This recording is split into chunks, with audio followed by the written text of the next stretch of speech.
মিলাদ কি? অনেকের মতে পড়া যায়, আবার অনেকের মতে মিলাদ পড়া যায় না। অনুগ্রহ করে সঠিক ব্যাখ্যা জানাবেন। মিলাদটা রাসূলের যুগে ছিল না। মিলাদ মানে জন্ম, মৌলুদ থেকে মিলাদ।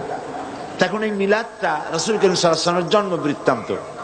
এই জন্ম বৃত্তান্তের যে সিস্টেম আমাদের দেশে উপমহাদেশে চালু হয়েছে, কতগুলো লোক এক জায়গায় বসে তারপরে সব দাঁড়াইয়া এনাবি সালাম আলাইকা কোরআন সুরে সমস্বরে একযোগে পড়ল।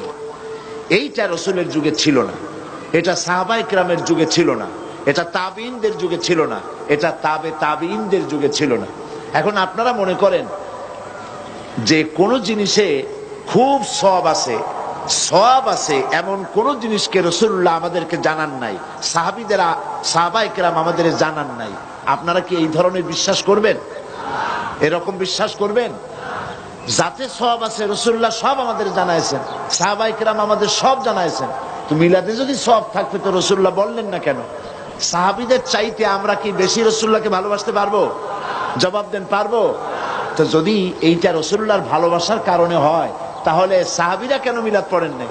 তারা কেন ইয়া নবী সালাম আলাইকা, ইয়া রাসূল সালাম আলাইকা একযোগে দাঁড়ায় পড়ে নাই? এই কথাগুলি বোঝেন আপনারা? রাসূলের যুগে নাই, সাহাবীদের যুগে নাই, তাবিঈনদের যুগে নাই, তাবিঈনদের যুগে নাই। রাসূলুল্লাহর ইন্তেকালের 600 বছর পর মিলাদ আবিষ্কার হয়েছে। এইরকম একটা সুস্পষ্ট বিদআত মুসলমানদের পালন করা উচিত নয়।